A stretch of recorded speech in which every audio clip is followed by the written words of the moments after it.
Tres. Buenas tardes, mi nombre es Sergio Huerta. Junto con saludarlos, les presento hoy, junto a mi compañero Matías Trevisi, vamos a presentar acerca del análisis de variables del ramo geoestadística. Bueno, y a modo de introducción, el logo que se puede observar aquí a la derecha corresponde a Lidenbrock. ¿Y qué es Lidenbrock? Es un software que se utiliza para el procesamiento de datos geológicos y mineros. Una herramienta muy útil para los geólogos, ya que permite la optimización de tiempo y datos.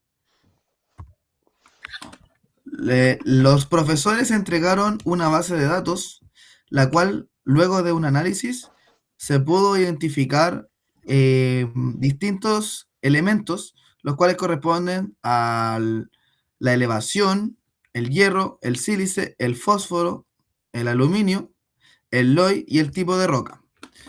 En estos elementos pudimos identificar un par de errores, los cuales se corrigieron, los que corresponden al hierro, que eran dos datos que parecían sobreestimados, ya que no se comportaban de la misma manera que actuaba la tendencia.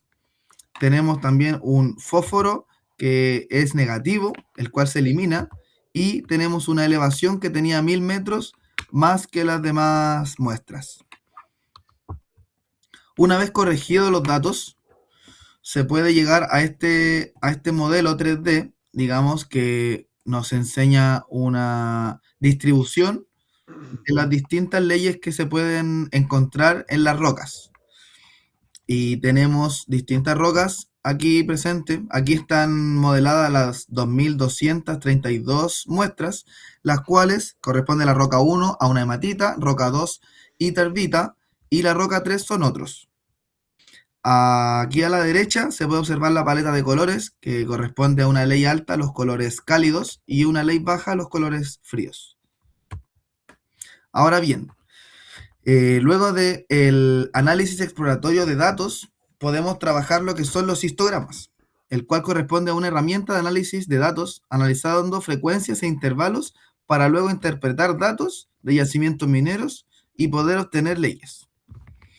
Bueno, aquí en la izquierda de la pantalla podemos observar de color azul el gráfico correspondiente al hierro, el cual en el eje X corresponde a hierro y el eje Y la probabilidad de densidad que corresponde. Este gráfico tiene una tendencia negativa, ya que la densidad se muestra cargada hacia la derecha. Esto vale mencionar que son todas las muestras correspondientes. Ahí dice el número de muestras que son 2200. En comparación del gráfico del sílice, el cual se ve una tendencia positiva, ya que está enriquecido en la parte de la probabilidad de densidad. Si bien no tiene mucho contenido de sílice, tiene una alta densidad. Ahora bien, ¿qué es el Voxplot? Aquí tenemos otro tipo de gráficos, los cuales corresponden a modo de resumen de los datos numéricos que podemos encontrar en el programa, ya que son 2200 muestras, es demasiado para nosotros poder hacer una estimación y una conclusión de estos datos. Por ende, se ocupa este gráfico. Aquí, en la parte izquierda de la pantalla, se analiza el hierro versus el sílice, el cual corresponde a el dato más alto, que es el hierro, corresponde a 79.5. Luego nos dirigimos a la parte inferior, que corresponde más o menos al 20, que es el valor mínimo del hierro, que corresponde a 21.7. Y luego podemos ver los distintos cuartiles que corresponden al cuartil 3, que es 59.7, y cuartil 1, que es 44.4. Estos corresponden a los datos que tienen menor valores. También podemos mencionar la media y la mediana del hierro, que corresponden a 53 y 51.7 respectivamente. Ahora bien, a mano derecha analizamos el mismo gráfico, pero aquí se le da énfasis al sílice, el cual corresponde a una muestra máxima de 62.4, la muestra mínima corresponde a 0.20 Y el cuartil 3 corresponde a 26,9, correspondía al 75% de los valores. El cuartil uno corresponde a 2,8, es el 25% de los valores más bajos. Y tenemos la media, que corresponde a 13,1 y la mediana 15,8 respectivamente. Ok, siguiendo con los gráficos, ahora empezaremos con los gráficos de Qplot. Pero antes de eso, antes de este análisis, primero preparamos estos datos cruzándonos con los elementos principales, cuáles son los hierro y aluminio.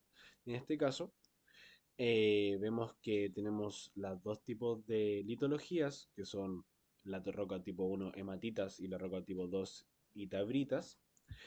Eh, Cada uno los separamos respectivamente y los comparamos. En lo cual, en este gráfico vemos los gráficos de Qplot. ¿Y para qué se nos sirven esto? Nos permite comparar la distribución de dos conjuntos, el cual son el, la tipo de roca 1 y la tipo de roca 2, con los datos enfrentados en los cuantiles, que en este caso son aluminio y silicio.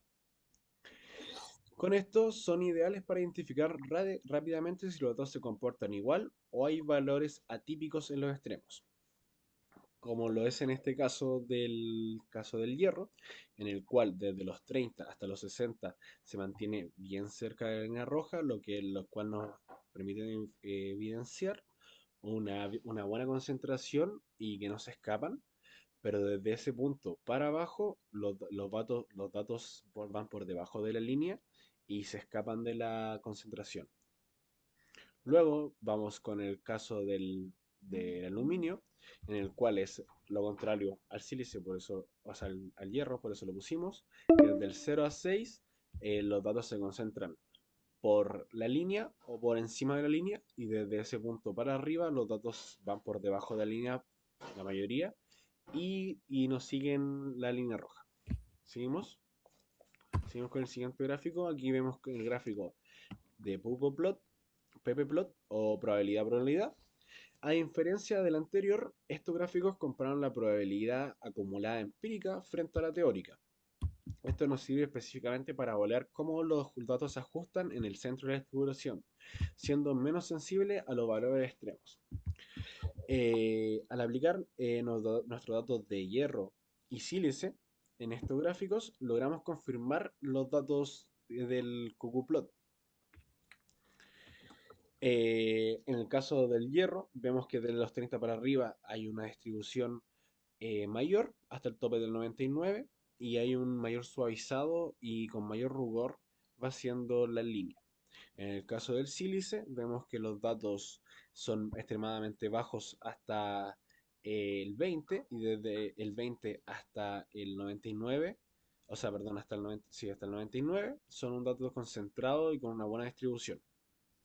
Siguiendo el siguiente gráfico, con el gráfico de matriz de correlación. Bueno, este gráfico de matriz de correlación expresa en valores absolutos lo que nos sirve para cuantificar la magnitud o la fuerza de relación del lineal entre múltiples variables de forma simultánea. Entonces aquí vemos una variación de 0 a 1 con los valores más altos, con unos valores más cálidos, con unos colores más cálidos, llegando al rojo, y los valores más suavizados o más débiles, cercanos al celeste. Aquí vemos también que la línea que compara los mismos elementos se tiende a 1. Y desde ese punto vemos que entre el hierro y el sílice, en la esquina izquierda superior, vemos que tiene una asociación extremadamente fuerte, con una magnitud de aproximadamente 0,94. Y confirmamos esta estrecha relación geológica como componentes antagónicos. Además de ver estos datos, son totalmente positivos. Casi la totalidad del hierro frente a otros elementos como el fósforo o el aluminio es un factor que vemos que es clave porque el hierro son los factores más altos en esas comparaciones. Y además vemos que tiene un factor clave que define nuestra estrategia para próximo modelar de variables, de múltiples variables posteriores. Y con eso terminamos nuestra presentación. Muchas gracias.